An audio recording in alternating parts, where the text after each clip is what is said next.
Waheshimiwa tukae.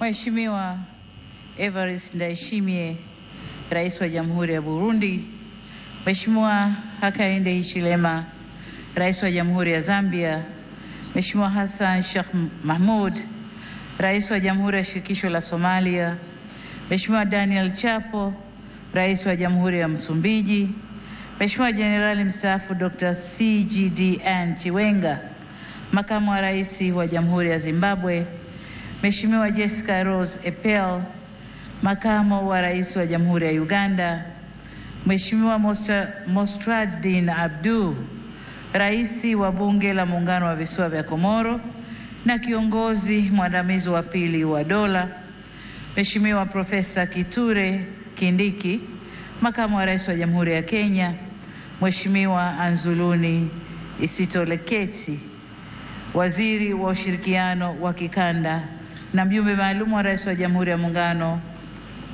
Rais wa Jamhuri ya Kidemokrasia ya Kongo, Mheshimiwa Dr. Emmanuel John Nchimbi, Makamu wa Rais wa Jamhuri ya Muungano wa Tanzania, Mheshimiwa Dr. Hussein Ali Mwinyi, Rais wa Zanzibar na Mwenyekiti wa Baraza la Mapinduzi, Mheshimiwa Dr. Jakaya Kikwete, Rais mstaafu wa Jamhuri ya Muungano wa Tanzania, waheshimiwa makamu wa rais wastaafu, waheshimiwa marais wastaafu wa Zanzibar, mawaziri wakuu wastaafu, Jaji Mkuu wa Mahakama ya Tanzania, Jaji Mkuu wa Zanzibar, wakuu wa vyombo vya ulinzi na usalama, viongozi wote kutoka Tanzania, mwenyekiti wa Tume Huru ya Taifa ya Uchaguzi, viongozi wa vyama rafiki Frelimo na CNDD-FDD na vyama vya siasa vya hapa nchini, waheshimiwa mabalozi, wakuu wa taasisi na mashirika ya kimataifa na wawakilishi wa nchi mbalimbali,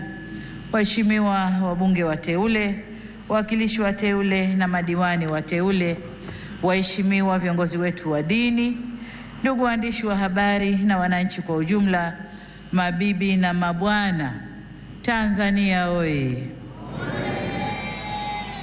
Nianze kwa kumshukuru sana Mwenyezi Mungu kwa kuturuzuku uhai na kutuwezesha kushiriki sherehe hizi za kihistoria kwa taifa letu.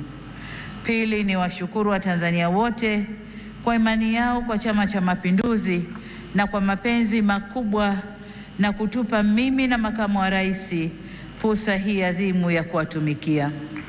Shukrani za kipekee kwa viongozi na wanachama wa Chama cha Mapinduzi kwa namna walivyoendesha kampeni kwa mafanikio makubwa sana. Nishukuru tena Tume ya Uchaguzi kwa kuratibu na kusimamia mchakato mzima wa uchaguzi kwa ufanisi usiotiliwa shaka. Ndugu viongozi na ndugu wananchi, katika uchaguzi huu tulikuwa wagombea 17 kutoka vyama mbalimbali vya siasa nchini tukiwania nafasi ya urais wa Jamhuri ya Muungano wa Tanzania. Napenda kuwashukuru sana wenzangu 16 ambao kwa hakika wameonyesha ukomavu wa kidemokrasia kwa kuendesha kampeni ambazo tulishindana kwa hoja na sote tulionyesha kuwa siasa sio vita. Tumemaliza vyema uchaguzi na kumpongeza aliyeshinda. Aidha, nitumie fursa hii pia kumpongeza sana Rais wa Zanzibar na Mwenyekiti wa Baraza la Mapinduzi, Mheshimiwa Dr. Hussein Mwinyi na vyama vya siasa vilivyoshiriki uchaguzi Zanzibar kwa kumaliza uchaguzi kwa salama na amani. Zanzibar oye! Pongezi zangu pia ziwaendee wote walioshinda kwenye nafasi za ubunge, ujumbe wa Baraza la Wawakilishi na udiwani kote nchini. Kwa wote niwaambie, uchaguzi umekwisha. Sasa baada ya kuapa, tukafanye kazi ya kulijenga taifa letu na kujenga utu wa Mtanzania. Waheshimiwa marais, viongozi, ndugu wananchi, shughuli inakuwa nzuri na ya kufurahisha ikihudhuriwa na ndugu zako wanaokupenda. Tanzania leo imejawa na furaha kubwa kuona baadhi ya waheshimiwa marais wenzangu na viongozi mbalimbali wa nchi jirani na nchi marafiki wamejumuika nasi katika tukio hili. Pamoja na kwamba tulitoa mwaliko kwa muda mfupi, kwa wale walioshindwa kushiriki, tunatambua uzito wa majukumu yao na tunajua mioyo yao ipo pamoja nasi. Tunashukuru pia wote waliotuma salamu za pongezi kwetu. Tunasema asanteni sana. Ndugu wananchi, uchaguzi ni fursa kwa wananchi kueleza matakwa yao ya aina ya viongozi wanaodhani wataweza kuwatumikia vyema na kuwaletea maendeleo endelevu. Kipindi cha kampeni tuligawika kiitikadi na kishabiki kama taifa, ila baada ya uchaguzi kufanyika, anayechaguliwa na wengi huwa ndio chaguo la nchi na anapaswa kuwa mtumishi wa wananchi wote waliomchagua na waliochagua wagombea wengine na hata ambao hawakushiriki uchaguzi. Kwa sisi tuliochaguliwa, ahadi yetu kwenu wananchi ni kulitumikia taifa hili kwa nguvu zetu zote, vipawa vyetu vyote na maarifa yetu yote. Ndugu zangu wa Tanzania, ni vyema tutambue kwa uchaguzi mkuu wa viongozi wa serikali ni mchakato wa msimu mmoja tu ndani ya kipindi cha miaka mitano.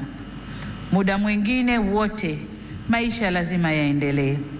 Hivyo basi jukumu letu sote kwa pamoja ni kujenga nchi yetu na kuifanya kesho yetu iwe bora zaidi kuliko jana yetu. Niwasihi tuendelee kuilinda itikadi yetu ya umoja na mshikamano. Ndugu zangu, wote tunaitakia mema nchi hii, tumesikitishwa na kuhuzunishwa na matukio ya uvunjifu wa amani, upotevu wa maisha na uharibifu wa mali za umma na mali za watu binafsi kwenye baadhi ya maeneo hapa nchini, hasa kwenye majiji na miji. Kilichotokea hakiendani na taswira na sifa za Kitanzania na sio Utanzania. Haikutushangaza kuona kuwa baadhi ya vijana waliokamatwa kutokana na kadhia hiyo wametoka nje ya Tanzania. Vyombo vyetu vya ulinzi na usalama vinaendelea kufuatilia na kuchunguza kwa undani zaidi kilichotokea na kuirudisha nchi katika hali tuliyoizoea kwa haraka. Kamati ya ulinzi ya kitaifa na kamati za ulinzi za mikoa na wilaya, na wataka muhakikishe kuanzia leo maisha ya wananchi yanarejea mara moja.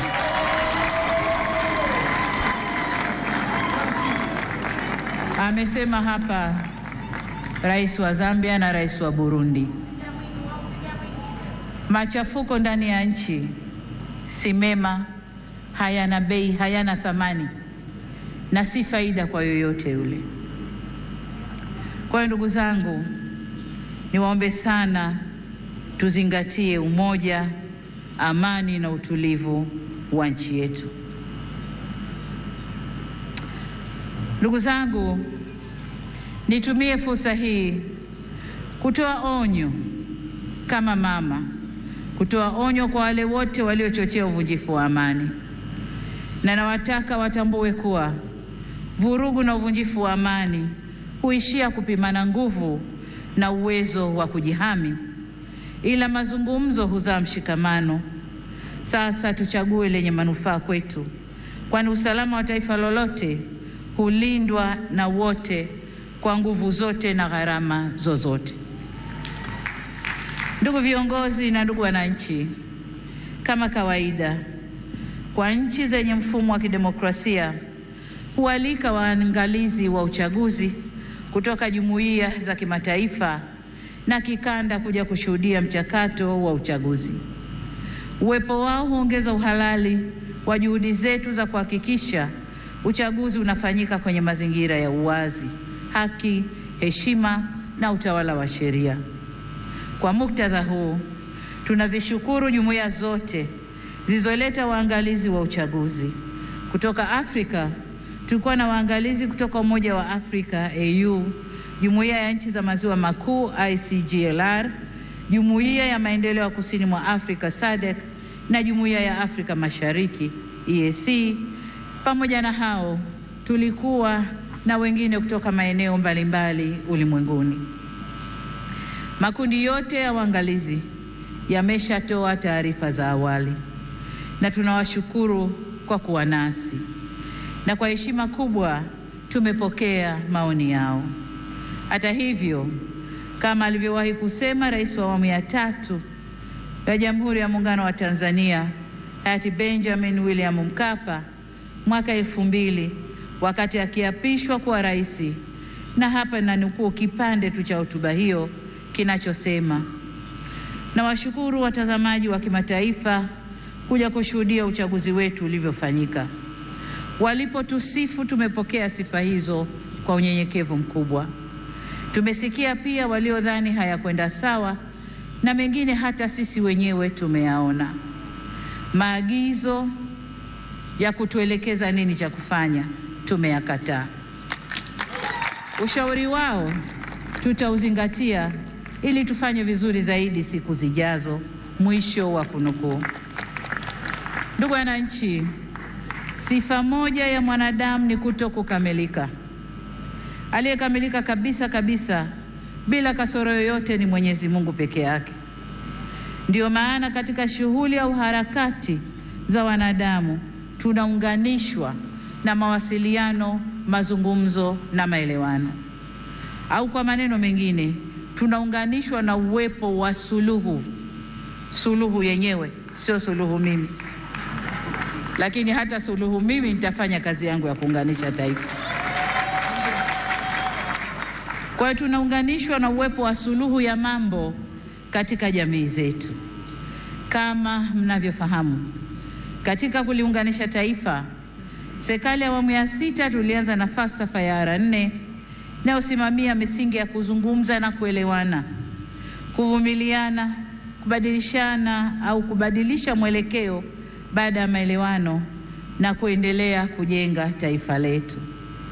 Tunapoendelea mbele, hatutachoka wala kurudi nyuma kwenye kusimamia yote yanayohusu kujenga umoja na mshikamano wa taifa letu. Ndugu wa Tanzania, mkusanyiko wetu leo hapa sio kwa ajili ya kuwazawadia walioshinda kwenye uchaguzi, la hasha, bali ni matakwa ya kikatiba ya kukabidhiwa dhamana ya kuwa mtumishi mkuu wa taifa katika kuleta maendeleo endelevu kwa maana ya uimara wa kiuchumi, kisiasa, kidiplomasia na kijamii. Ili tuweze kuyatimiza hayo, hatuna budi kuhakikisha tunahimizana umoja na upendo kwa nchi yetu. Tunadumisha amani na kuheshimu sheria za nchi. Kinyume cha hayo, maandamano, vurugu, uvunjifu wa amani husababisha maumivu na havileti manufaa wala faida kwa yoyote yule. Ni wasihi wa Tanzania tuchague hekima badala ya ghadhabu, busara badala ya mihemuko, upendo badala ya chuki, uvumilivu badala ya vinyongo, umoja badala ya mgawanyiko, na amani badala ya vurugu. Lakini vile vile ni wajibu wetu kuchagua unyenyekevu badala ya kiburi na huruma badala ya hasira. Taifa letu ni moja na lina nguvu zaidi kuliko mtu yoyote yule. Demokrasia haipimwi kwa nani kashinda uchaguzi, bali kwa jinsi tunavyoendesha mambo yetu baada ya uchaguzi. Tutakuwa na nguvu zaidi pale kila sauti chanya au hasi zitakaposikilizwa, kuheshimiwa na kuthaminiwa, na vile vile tunapoweza kuponya wenye maumivu. Hii si kazi ya upande mmoja wa serikali peke yake, bali ni kwa kila jumuiya za wananchi, vyama vya siasa, dini zetu na kila mwananchi. Na hapa nitumie fursa hii kuwashukuru kwa dhati ya moyo wangu viongozi wa dini waliohimiza amani na upendo katika kipindi chote cha kabla uchaguzi, wakati wa uchaguzi na sasa baada ya uchaguzi, wanavyoendelea kuhimiza amani na upendo. Ndugu zangu, nimeamua kutumia jukwaa hili leo kushukuru na kupongeza kwa kumaliza uchaguzi, kuhimiza umoja na mshikamano wa kitaifa na kusisitiza kwamba Jamhuri ya Muungano wa Tanzania kama taifa ni muhimu zaidi kuliko matakwa binafsi ya mtu yoyote. Masuala ya mwelekeo wa kazi za serikali kwa miaka 5 ijayo na ufafanuzi wa kina wa hatua zitakazochukuliwa kutekeleza dhana ya kazi na utu utatolewa katika hotuba ya uzinduzi wa Bunge la 13 la Jamhuri ya Muungano wa Tanzania. Baada ya kusema hayo, niwashukuru wote kwa kujumuika nasi kwenye tukio hili muhimu na la kihistoria. Nimepokea pongezi kwa heshima kubwa, na sasa safari ya kuwatumikia Watanzania kwa kipindi cha pili cha awamu ya 6 inaanza rasmi. Nawashukuru wananchi wote wa Tanzania, na ni imani yangu kwamba tutashirikiana ndani ya safari hii. Asanteni sana kwa kunisikiliza. Mungu ibariki Afrika. Mungu ibariki Tanzania. Amen, amen, amen. Asante sana Mheshimiwa Rais wa Jamhuri ya Muungano wa Tanzania. Naomba niwaalike viongozi wote na wananchi tupunge bendera juu, tumpongeze Mheshimiwa Rais kwa hotuba nzuri kabisa. Pigeni vigelegele, Watanzania wasikie, dunia isikie.